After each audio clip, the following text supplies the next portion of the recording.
इस वीडियो में हम प्रॉपर्टीज ऑफ आयनिक कंपाउंड्स पढ़ेंगे। तो चलिए पता करते हैं सबसे पहले physical properties. Ionic compounds are solid. आयनिक यौगिक ठोस होते हैं एंड आर समवट हार्ड और कुछ हद तक ठोस होते हैं। क्यों?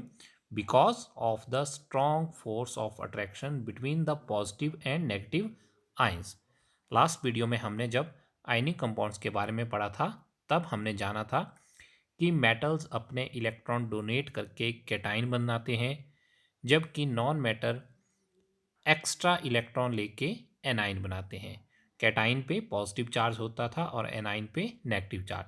तो पॉजिटिव चार्ज वाले कैटाइन और नेगेटिव चार्ज वाले एनाइन जो है उनके बीच स्ट्रॉन्ग फोर्स ऑफ अट्रैक्शन होती है।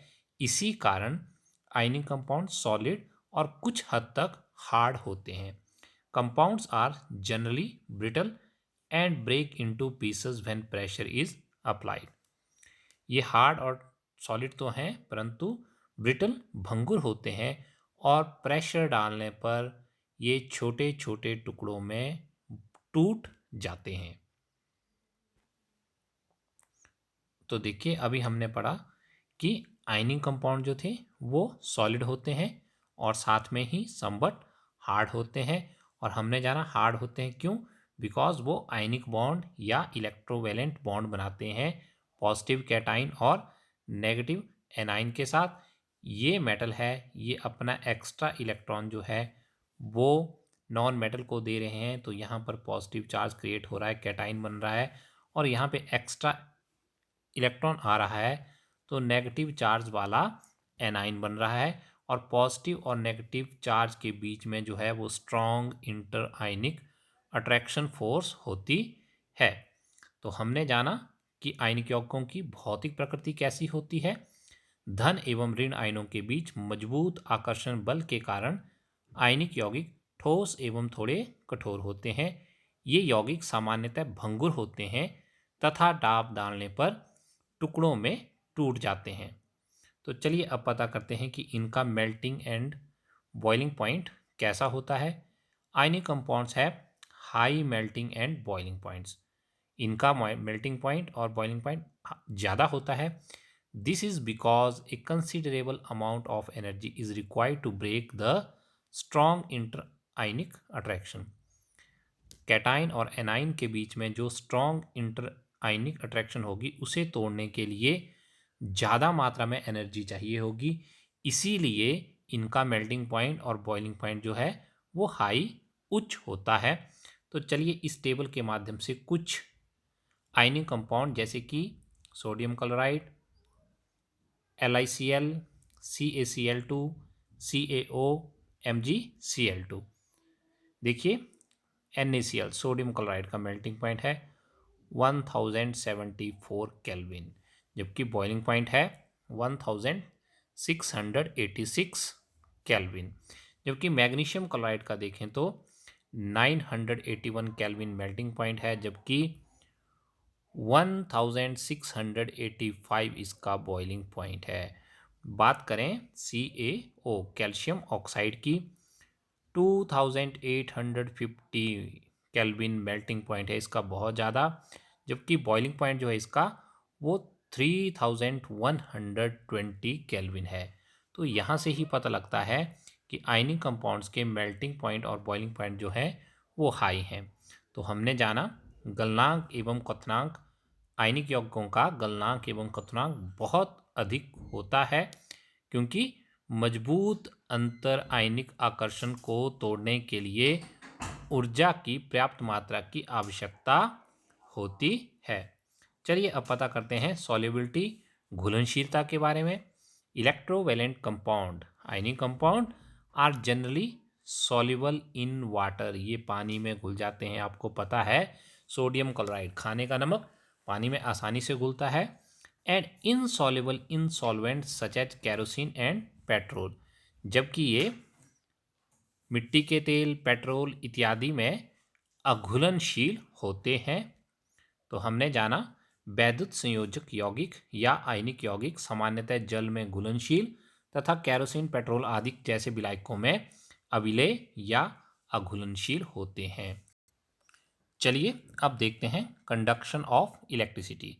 क्या आयनिक कंपाउंड जो है उनमें इलेक्ट्रिसिटी कंडक्ट होती है या नहीं। The conduction of electricity through a solution involve the movement of charge particle. यदि किसी सॉल्यूशन में चार्ज पार्टिकल होंगे तो इलेक्ट्रिसिटी भी कंडक्ट होती है। और हम जानते हैं कि जब आयनिक कंपाउंड को वाटर में डिसॉल्व किया जाता है तो उसमें आयन कंटेन होते हैं, कैटाइन और एनाइन। तो a solution of ionic compound in water contains ion। अगर आयनिक कंपाउंड को वाटर में डिसॉल्व करते हैं तो उस सॉल्यूशन में आयंस होते हैं, कैटाइन भी और एनाइन भी, which move to the opposite electrode when electricity is pass through the solution. और जब भी उस सॉल्यूशन में विलयन में इलेक्ट्रिसिटी पास की जाती है तो वो चार्ज्ड आयन जो होते हैं, कैटाइन और एनाइन, वो अपने से अपोजिट इलेक्ट्रोड की ओर मूव करते हैं। अब बात करते हैं ionic compound in the solid state. Solid state में डू नॉट कंडक्ट इलेक्ट्रिसिटी, वो इलेक्ट्रिसिटी को कंडक्ट नहीं करते हैं because movement of ion in the solid is not possible due to their rigid structure. वो हार्ड होते हैं और सॉलिड होने के कारण आयंस की मूवमेंट नहीं हो पाती है।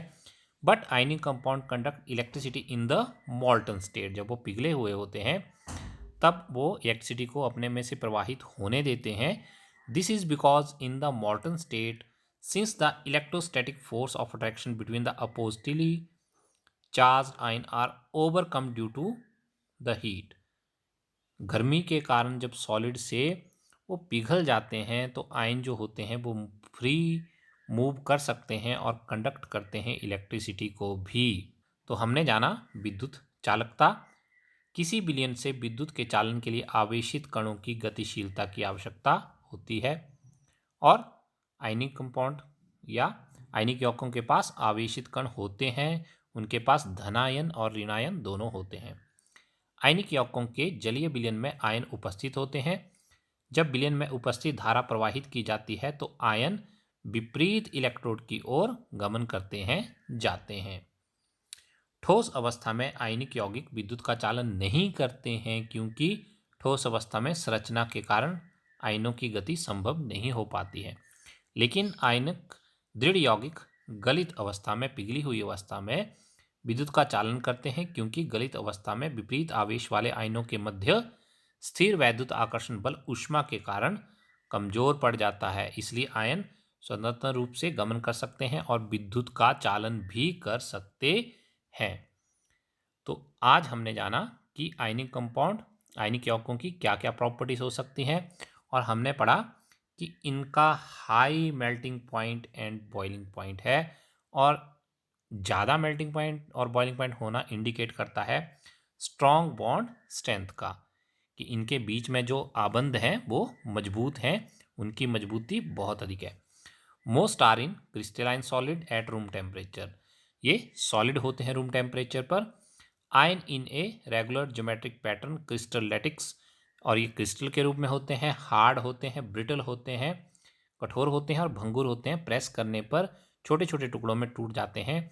और लास्ट में हमने जाना कंडक्ट इलेक्ट्रिसिटी व्हेन मॉल्टन और डिजॉल्व इन वाटर, कि जब ये पिघली अवस्था में होते हैं या पानी में घुलनशील होते हैं तो ये बिजली को अपने में से, विद्युत को अपने में से प्रवाहित होने देते हैं, परंतु जब ये ठोस अवस्था में होते हैं तो विद्युत को अपने में से प्रवाहित नहीं होने देते हैं।